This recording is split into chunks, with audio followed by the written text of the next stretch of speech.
Tonight, when you climb into bed, the room is probably close to ideal, cool enough that your body barely has to work for it.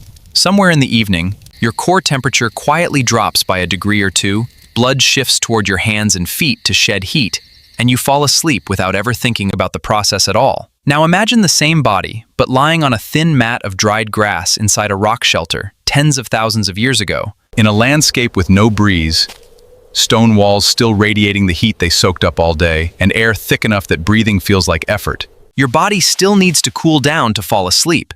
Nothing around you is cooperating. So how did humans, for the overwhelming majority of our history, actually manage to sleep when it was simply too hot to sleep? Part of the answer starts with humans carry a strikingly high density of eccrine sweat glands compared to other primates. And most researchers studying humans carry a strikingly high density of eccrine sweat glands compared to other primates. And most researchers studying primate thermoregulation link this directly to our evolutionary history. On the open savannas of East Africa, somewhere in the range of 2 to 3 million years ago. Research examining the evolution of these glands across primate species, including work published by researchers such as Andrew Best, has connected this dramatic increase in sweat gland density to sustained heat exposure once early humans moved out of shaded forest environments into open, sun-exposed grassland. Alongside this came another major shift, the gradual loss of body hair. Fur is excellent at trapping heat close to the skin, which is exactly the opposite of what a body overheating in direct sun actually needs. Losing that fur turned an exposed human skin into something closer to a radiator, allowing heat to pour. Direct sun actually needs. Losing that fur turned an exposed human skin into something closer to a radiator, allowing heat to pour off the body far more efficiently, particularly once the surrounding air finally cooled after sunset. Genetic evidence, including changes in or linked to pigmentation genes that appear to have spread through early human populations over 1 million years ago, Seki, is generally consistent with a body that had already become largely hairless and needed different protection from ultraviolet exposure as a result. This shift likely served daytime survival too, supporting the ability to remain active and hunt during the hottest parts of the day, an idea closely associated with what's often called the persistence hunting hypothesis. But it also functioned as something else entirely, an early built-in cooling system that helped the body shed accumulated heat every single night. Still, biology alone has limits. If the surrounding air is nearly as hot as your own skin, there's genuinely nowhere for that heat to go. This is the exact problem that would have confronted early humans living in warm climates for an enormous stretch of time. And it's part of why they didn't just physically endure the heat, they began actively engineering around it. Some of the oldest evidence we have for that engineering comes from Border Cave, a rock shelter in the Lebombo Mountains along the border of South Africa and Eswatini. Research led by archaeologist Lynn Wadley, published in the journal Science in 2020, documented grass bedding at the site dated to roughly 200,000 years ago, among the oldest known constructed sleeping surfaces discovered anywhere. These beds were built from broadleaf grasses layered over a foundation of ash, deliberately maintained and rebuilt over what appears to have been many generations. That ash layer likely served two distinct purposes at once, creating a dry, insulating barrier between the sleeper and the heat retained in the ground below, while also helping to control biting insects burrowing into the bedding. Traces of certain aromatic plants mixed into the bedding, plants still used in parts of East Africa today for their insect-repelling properties, suggest this wasn't a random arrangement of material, but something closer to a deliberate, refined technique. The ground itself was a real part of the problem. Rock and packed earth absorb solar radiation throughout the day and release that stored heat slowly after sunset, the same effect you'd notice walking barefoot on pavement that's still warm hours after the sun has gone down. Early humans couldn't eliminate that underlying heat, but a thick layer of dry grass sitting over ash created something genuinely valuable. A pocket of trapped air between the sleeper's body and that heat-retaining ground. Air is a remarkably poor conductor of heat, meaning this simple arrangement functioned much like modern insulation does, not by actively cooling anything, but by blocking the transfer of heat from the ground into the body.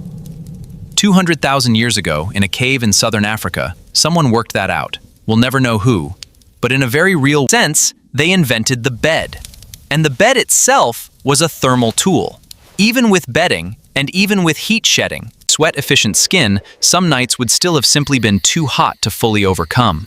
And on those nights, ancient humans appear to have relied on a very different kind of tool: timing itself.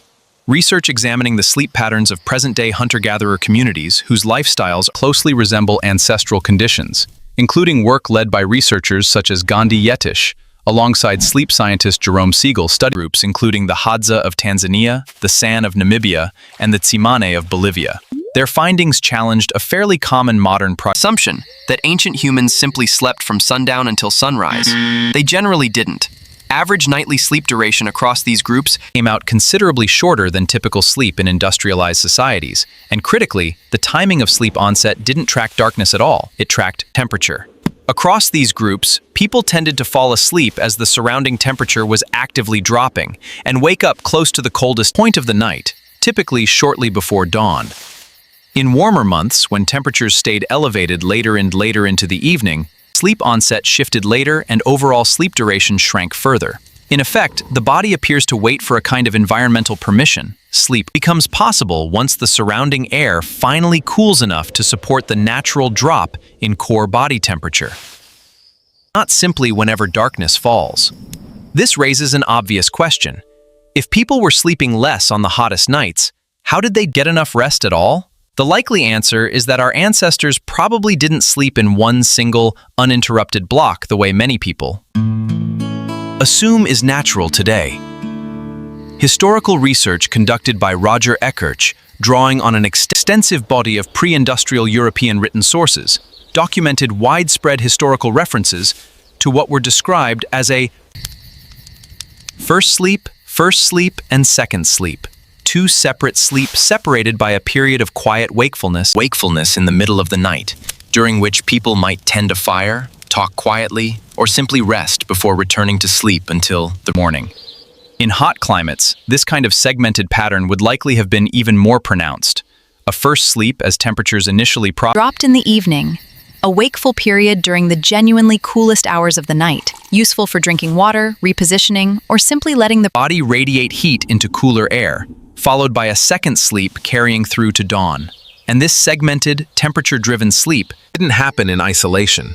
Research led by anthropologist David Sampson, studying sleep patterns among the Hadza using wearable activity monitors over an extended period, found something genuinely striking. Across many nights of continuous observation, there were only a handful of total minutes during which every single member of the group happened to be asleep simultaneously, at almost any given moment. During the night, a meaningful number of people were awake. This variation wasn't random noise.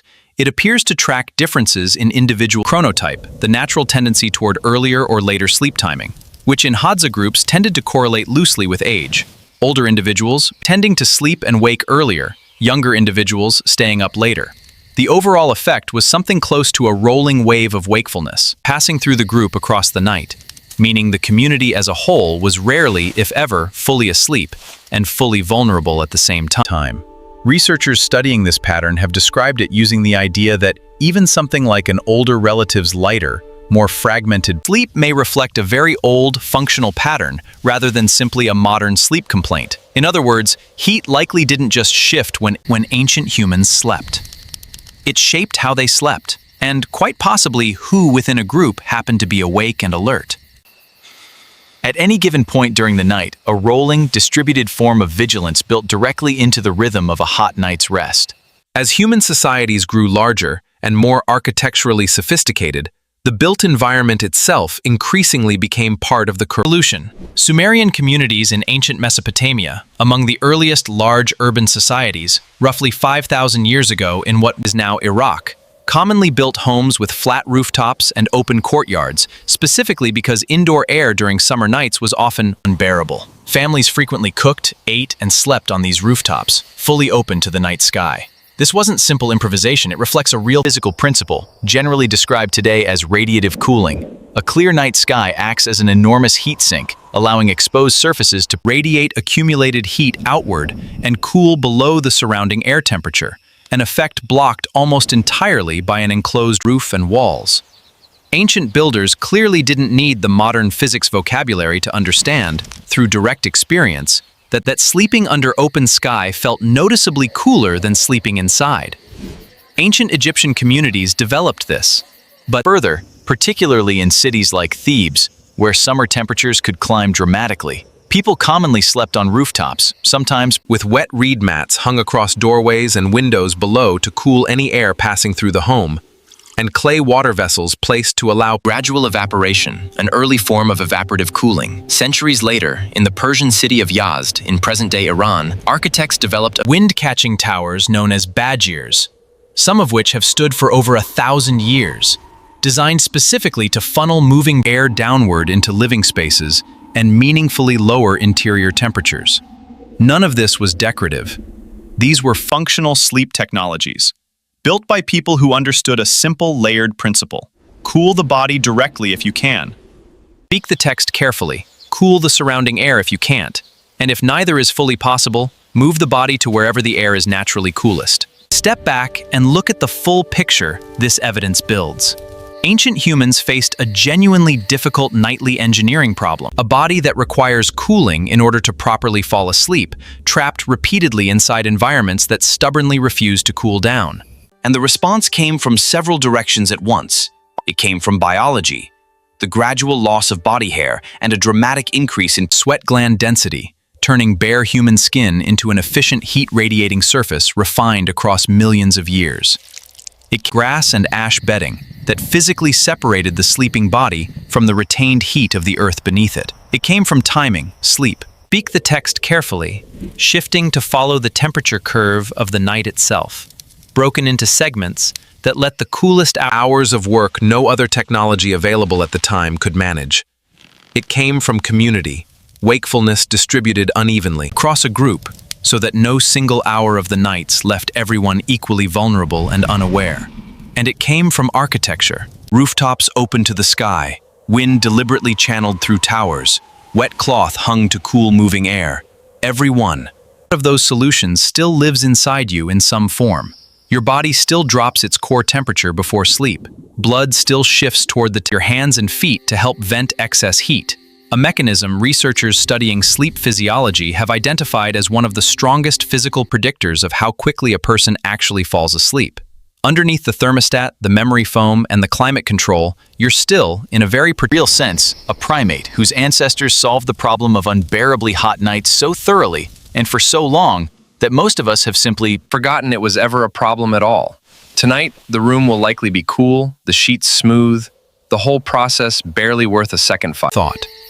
But somewhere in the underlying architecture of your sleep, in the quiet drop of your body temperature, in the warmth spreading briefly into your hands and feet, in the unexplained moment you might stir awake sometime in the middle of the night.